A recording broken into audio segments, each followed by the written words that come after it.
27 जुलाई 2025 सावन रविवार, हरियाली तीज के दिन 7 दूर्वा और एक छुटकी हल्दी से कर लेना, यह एक महा उपाय होगी। हर मनोकामना पूरी मिलेगी, सभी दोषों से मुक्ति, इतना धन आएगा कि संभाले नहीं संभलेगा। भगवान विष्णु और माता लक्ष्मी जी के आशीर्वाद से पूरे साल धन बरसता रहेगा। दोस्तों, जैसा कि आप सभी लोग जानते हैं कि 27 जुलाई को सावन रविवार हरियाली तीज पड़ रहा है। इसीलिए यह दिन बहुत ही खास है, क्योंकि देखिए दोस्तों, गुरु जी ने कहा है कि जब भी सावन रविवार हरियाली तीज पड़े तो आपको सिर्फ और सिर्फ 7 दूवा और एक चुटकी हल्दी वाला उपाय करना चाहिए। यह उपाय इतना खास है कि अगर आपने सही मुहूर्त पर सही क्रिया अनुसार 7 दूर्वा और एक चुटकी हल्दी वाला उपाय कर लिया, जो प्राचीन काल के समय का महा उपाय है, तो मान के चलिए दोस्तों, भगवान विष्णु और माता लक्ष्मी जी के आशीर्वाद से आपके जीवन का कितना ही बड़ा दुख हो, उससे आपको मुक्ति मिल जाएगी। आपकी कोई भी मनोकामना हो, मान लीजिए आप नौकरी की तैयारी कर रहे थे, आपकी नौकरी लग जाएगी, आपका बंद पड़ा व्यापार चल पड़ेगा, जिस बीमारी से आप बहुत दिनों से परेशान थे, उस बीमारी से आपको मुक्ति मिल जाएगी। आपके जीवन में धन आना शुरू हो जाएगा, आपके जीवन में धन आने के सारे रास्ते खुल जाएंगे।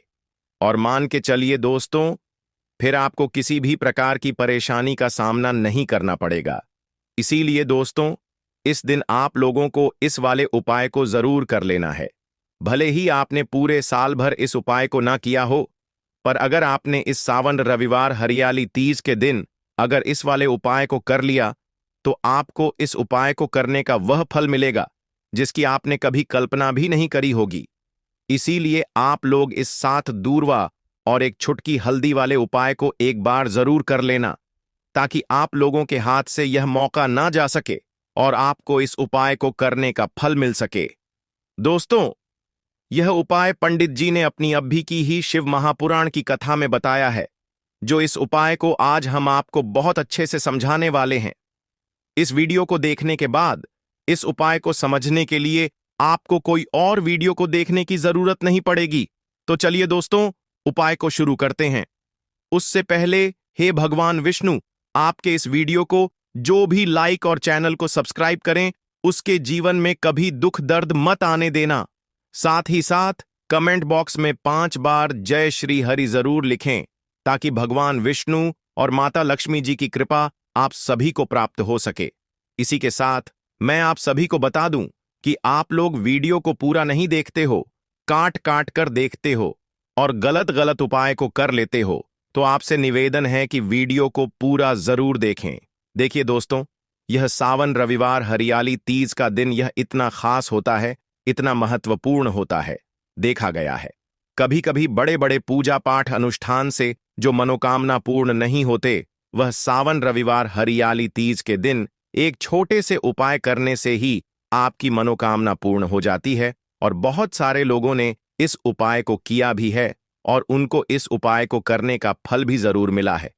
अगर आप लोग भी इस उपाय को करना चाहते हैं, तो आप इस उपाय को पहले अच्छे से समझ लेना, सुन लेना, उसके बाद करना। आपको इस उपाय का फल जरूर मिलेगा। और इस उपाय को कर लेने से आपके घर में चाहे किसी भी प्रकार की दुख और समस्या क्यों ना चल रही हो, आपको उसका कारण भी नहीं पता है कि भाई यह समस्या किस कारण से चल रही है। उसका कुछ भी कारण हो सकता है, जैसे पितृदोष हो सकता है या किसी भी तरह का मंगल दोष भी हो सकता है। तो इस दिन आप लोगों को यह वाला उपाय कर लेना है। यह एक ऐसा उपाय है जिस उपाय को अगर किसी विशेष दिन पर किया जाए, तो भाई उस विशेष दिन का जो है वह तो हमें मिलता ही मिलता है। पर हमने उस दिन पर इस 7 दूर्वा और एक छुटकी हल्दी वाले उपाय को किया है, तो हमें उससे भी बड़ा फल मिलता है, और फल बहुत जल्दी मिलता है, क्योंकि आप इस उपाय को बहुत ही बड़े और विशेष दिन पर कर रहे हो। तो चलिए अब उपाय के बारे में बात करते हैं, लेकिन उससे पहले आप लोगों को यह जानना आवश्यक है कि आखिर यह उपाय किस समय करना है, किसको करना है और कैसे करना है। तो चलिए हम आगे आपको वीडियो में एक एक करके बता देते हैं। तो दोस्तों, इस 7 दूर्वा और एक छुटकी हल्दी वाले उपाय को हमें इस सावन रविवार हरियाली तीज के दिन कैसे करना है, किसको करना है, किस समय करना है और कहां पर करना है, ये सारे सवालों के जवाब आपको इस वीडियो में मिल जाएंगे। और जो ये वीडियो देखेगा भाई, उसको 7 दूर्वा और एक छुटकी हल्दी वाला उपाय जरूर करना चाहिए, क्योंकि इस दिन शत्रुओं और किसी भी बीमारी से मुक्ति पाने के लिए 7 दूर्वा और एक छुटकी हल्दी का बहुत ही बड़ा और विशेष महत्व होता है। और जब बात आ जाए 7 दूर्वा और एक छुटकी हल्दी की, तो यह सोने पर सुहागा वाली बात हो जाती है और यह एक बहुत ही बड़ा उपाय हो जाता है। अब दोस्तों, इस 7 दूर्वा और एक छुटकी हल्दी वाले उपाय को आखिर करना किसको है, सबसे पहले हम लोग वह बात जान लेते हैं। तो देखो, घर की जो बड़ी माताएं बहनें होती हैं, उन माताओं बहनों में से कोई भी एक बड़ी माता बहन इस वाले उपाय को कर सकती है। और दोस्तों, अगर आप चाहे तो अपने घर में से सभी सदस्यों को भी इस उपाय को करवा सकते हैं। अगर किसी व्यक्ति की खुद की कोई मनोकामना है, खुद की कोई दुख और परेशानी है जो कि वह अपने लिए ही करना चाहता है, इस वाले उपाय को तो वह खुद अपने लिए भी कर सकता है। बाकी अगर कोई घर में से ऐसा है जो कि अपने पूरे घर परिवार की सुख और शांति के लिए यह वाला उपाय करना चाहता है, तो भाई वह भी कर सकती है। माताएं बहनें अगर घर में उपस्थित ना हो या वह यह वाला उपाय ना कर पा रही हो, तो फिर घर का कोई बड़ा सदस्य भी इस 7 दूर्वा और एक छुटकी हल्दी वाले उपाय को कर सकता है। चाहे फिर वह पुरुष ही क्यों ना हो, उसमें कोई भी दिक्कत वाली बात नहीं है। अब दोस्तों, 7 दूर्वा और एक छुटकी हल्दी वाले उपाय को हमें करना कहां पर है? देखो, इस उपाय को हमें मंदिर में ही करना है। बहुत सारे लोग प्रश्न करते हैं, हर एक उपाय को करते समय क्या हम इस उपाय को घर पर या मंदिर में कर सकते हैं? देखो, तो इस वाले उपाय को आप मंदिर पर करोगे तो अच्छा रहेगा, घर में नहीं करना है इस वाले उपाय को। उसके बाद में दोस्तों, जो अगला प्रश्न निकल कर आता है वह यह आता है इस उपाय को लेकर कि आखिर इस उपाय को हमें किस समय करना है, सुबह के समय करना है कि शाम के समय करना है? तो देखो, इस वाले उपाय को आप लोग सुबह के समय भी कर सकते हो और शाम के समय प्रदोष काल में भी कर सकते हो। अब अगर आप पूछो कि भाई साहब, सबसे उत्तम समय कौन सा रहेगा इस 7 दूर्वा और एक छुटकी हल्दी वाले उपाय को करने का, तो हम आपसे बस यही कहेंगे कि इस उपाय को आप शाम के समय करेंगे तो ज्यादा बेहतर होगा, क्योंकि सावन रविवार हरियाली तीज का दिन है और इस दिन प्रदोष काल के बहुत महत्व होता है। बाकी अगर सुबह के समय भी करेंगे तो भी अच्छा होगा, उसमें कोई भी दिक्कत वाली बात नहीं है। तो अब दोस्तों, जो अगली सबसे बड़ी और महत्वपूर्ण बात आती है वह ये आती है कि सुबह अगर हम उपाय को करेंगे तो हमें कितने बजे से लेकर कितने बजे तक के बीच में करना है, और शाम के समय प्रदोष काल में करेंगे तो हमें कितने बजे से लेकर कितने बजे के बीच में करना है। तो देखो, सुबह जितनी जल्दी हो सके आप उपाय को करने की कोशिश करना। बाकी अगर किसी कारणवश लेट भी हो जाओ, थोड़ी देर भी हो जाए, तो देखो, सुबह जितनी जल्दी हो सके आप उपाय को करने की कोशिश करना। बाकी अगर किसी कारणवश लेट भी हो जाओ, थोड़ी देर भी हो जाए, तो 10 या 11 बजे तक भी आप उपाय कर लेना, पर 12 बजे से ज्यादा देरी ना हो, ठीक है? इस बात का ध्यान रखना। उसके बाद में दोस्तों, अगर शाम के समय प्रदोष काल की बात करें, प्रदोष काल का जो समय होता है वह शाम के 6 बजे से शुरू हो जाता है। मतलब शाम के 6 बजे से लेकर 7 बजे के बीच का जो समय होता है, यह समय प्रदोष काल का समय होता है। इस उपाय को 7 बजे या 8 बजे के बीच में भी कर सकते हो। मतलब शाम के 6 बजे से रात 8 बजे के बीच में आप कभी भी इस वाले उपाय को कर सकते हो, उसमें कोई भी दिक्कत वाली बात नहीं है। परंतु 27 जुलाई सावन रविवार हरियाली तीज के दिन कोशिश करना कि समय के अंतर्गत ही कर लो। किसी कारणवश ना कर पाओ तो थोड़ा देरी से भी कर सकते हो। तो चलिए, अब हम अपने सबसे पहले उपाय की बात कर लेते हैं। तो इस उपाय को करने के लिए सुबह होने से पहले उठ जाना है, घड़ी मत देखना। जब नींद अपने आप टूट जाए वही समय ठीक होता है। सबसे पहले जमीन पर पैर रखने से पहले मन में बोलना है, आज जो करूंगा वह सिर्फ अपने भाग्य को ठीक करने के लिए करूंगा। फिर बिना किसी से बात किए सीधा रसोई में जाना है। कोई दरवाजा जोर से मत बंद करना, सब कुछ धीरे से करना है। वहां हल्दी का डिब्बा ढूंढना है, जो सबसे कम इस्तेमाल होता है वही असली होता है। उसमें से बस एक चुटकी निकालनी है, ना ज्यादा ना कम, जितनी उंगलियों में आए उतनी, उससे ज्यादा नहीं। अब एक कटोरी चाहिए, तांबे की हो तो सबसे अच्छा पीतल चलेगा, नहीं तो मिट्टी का छोटा सा प्याला भी चलेगा, लेकिन प्लास्टिक नहीं चलेगा। अब उस हल्दी को उस कटोरी में रखना है, बिना किसी मंत्र, बिना किसी सोच के। बस हल्दी डालते हुए इतना बोलना है, जो पीला है वह उजाला है। मेरे जीवन में अब यही उजाला चाहिए और कुछ नहीं।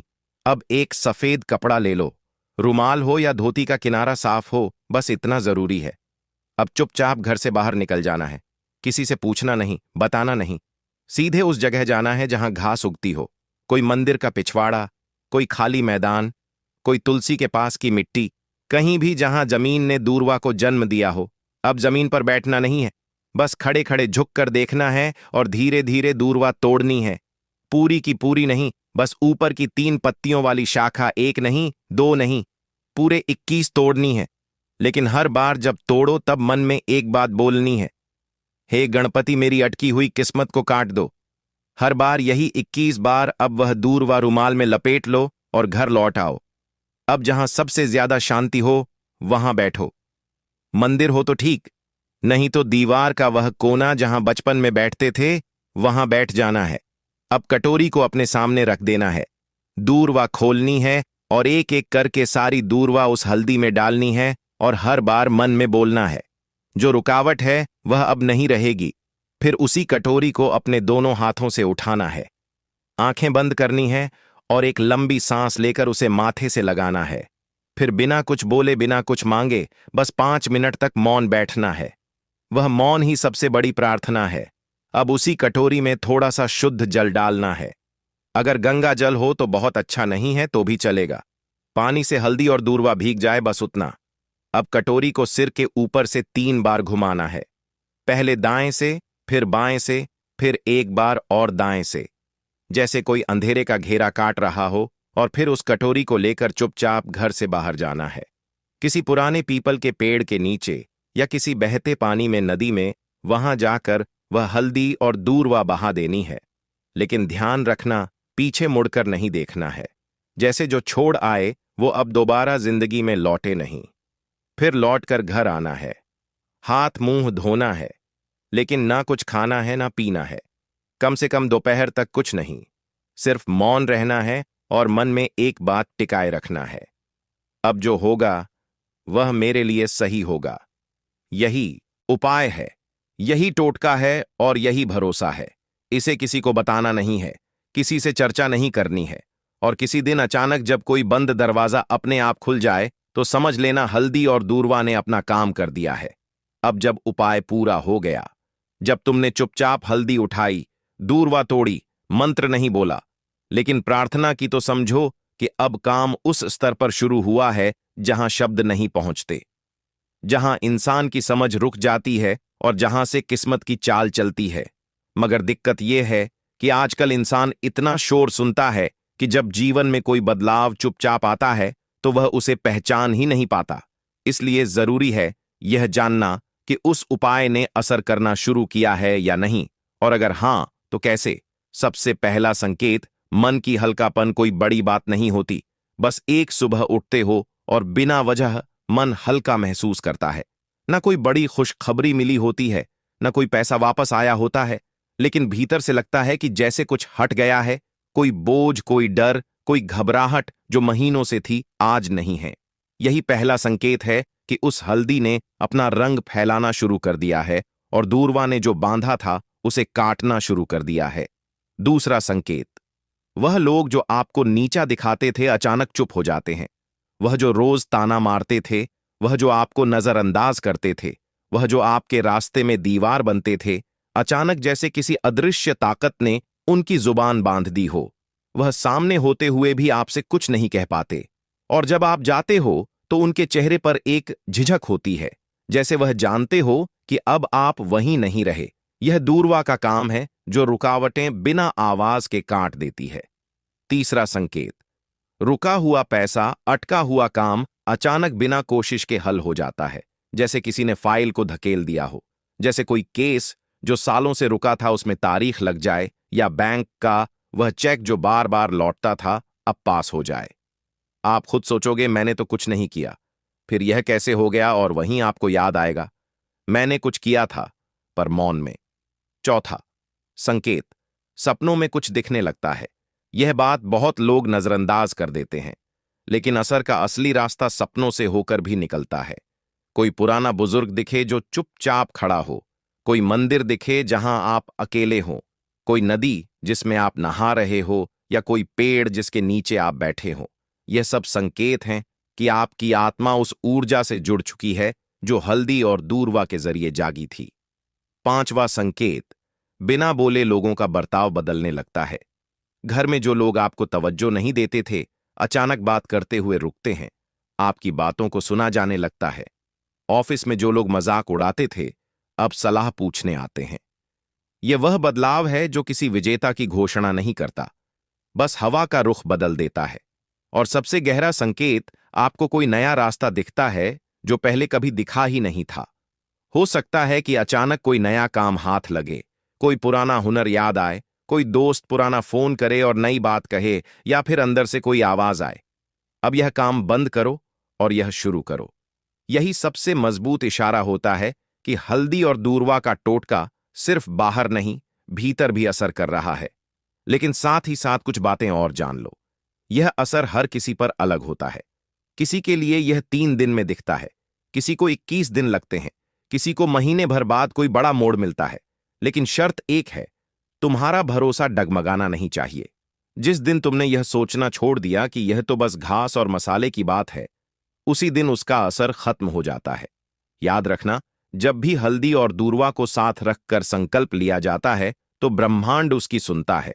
मगर वह सुनता है चुप रहकर, और जवाब भी चुपचाप देता है। इसलिए देखने की कोशिश मत करना, महसूस करो।